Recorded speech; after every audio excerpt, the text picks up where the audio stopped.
Hi, I'm Nick Hedges. And I'm Wyatt Wayman. Our project is this laser engraver. It is a device which can take instructions and use those to make an image by etching into wood using a powerful laser. To complete this design, we have our microcontroller interfacing two XY linear actuators and controlling a laser via PWM. And those instructions can be either typed in manually into a terminal or they can be generated by software and sent automatically. One of the main selling points, I guess, of this laser engraver, or a feature that is unique to it, is that as opposed to having kind of a full enclosure system, there's just a hole in the bottom, which means that this can be clamped down onto a fairly large piece of wood. Other laser engravers, you're fairly limited on the size of the piece of wood that you can use. Also going along with this, our design is light and you can move it around, and it can be placed anywhere you can reach with a 12-volt adapter. So as long as there's an outlet nearby, you can run our laser engraver. Included in our laser engraver design is our STM32 microcontroller, our 12-volt power supply, which powers both the motors and the laser, two linear XY actuators that have bipolar motors inside of them, a blue laser, two bipolar stepper motor drivers, and various wires and connections like so. And these are homing switches which the microcontroller can use to determine where the boundaries are when we use the home command. The laser is a pre-built module which uses a 4-pin system, 2 pins for 12-volt power and ground, and 2 more pins for the PWM control and the temperature output.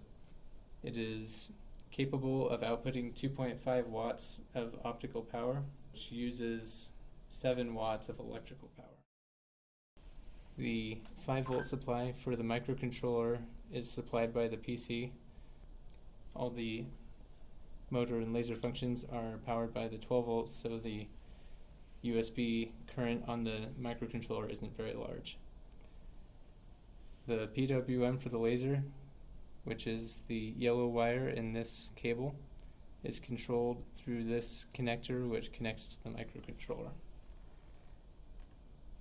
There are a few wires on the microcontroller which go to the proto board, which are used to control the stepping and direction of the stepper motors. And there are also some pins to get input from the homing switches.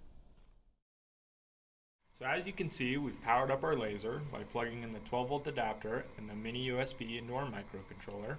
You can see the laser's on, but at a very low power. As you can see, we're not exactly at our home position, so we're going to start off by running a home command so you can see how that works. Type HM, hit enter. So you'll see that as it starts getting closer to the home position, it'll run into these switches, and that will tell it to when to stop moving. We can come back to our terminal and see that it sent a done flag A. For our next command, we'll try a go to. So let's try a go. We'll give it an X coordinate, say 5,000, and a Y coordinate, also say 5,000. Enter. And you can see it start to go to that position. Once it reaches that position, we again see the done flag, and we're ready for the next command. In this case, we'll try a burn command, say a burn vertical.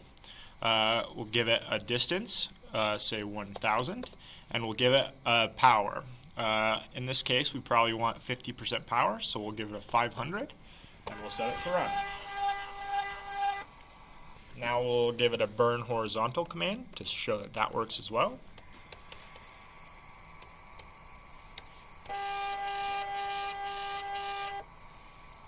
And finally, we'll input our square. We'll give it a side length of 1,000 and a burn power output of 500, 50%.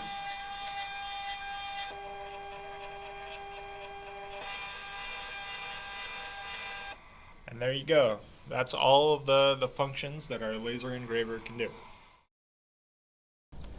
We have a Linux computer here loaded up, and we make sure that the microcontroller is plugged in. We don't have the 12-volt power plugged in currently.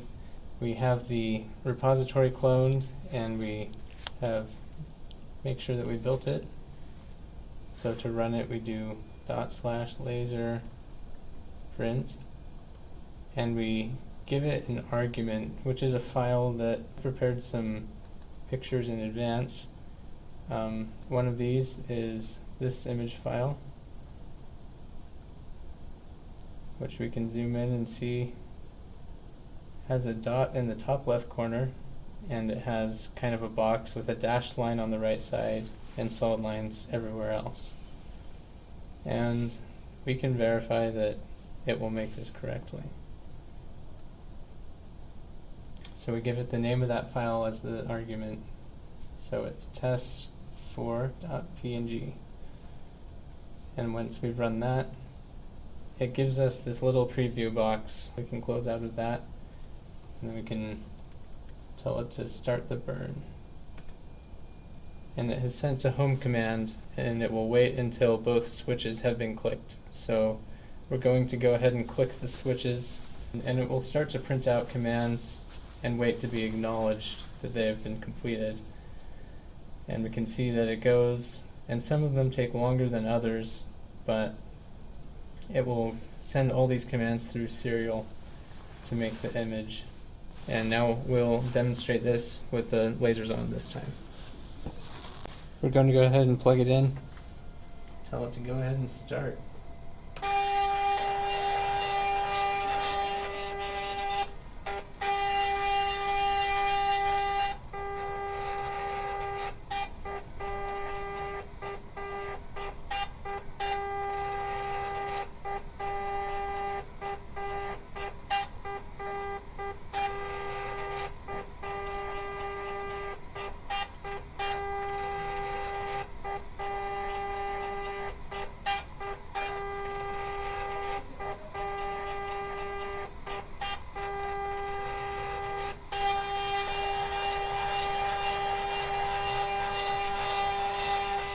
And we can see that this image has been made, and you can see that it's turned out to be fairly good quality and matches fairly closely to what we had in the software.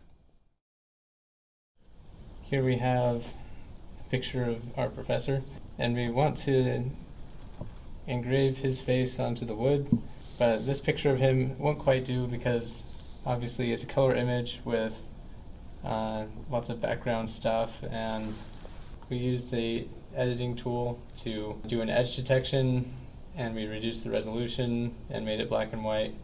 So we'll see how it turns out. We have our image loaded up. We get a preview of what it will look like. Okay.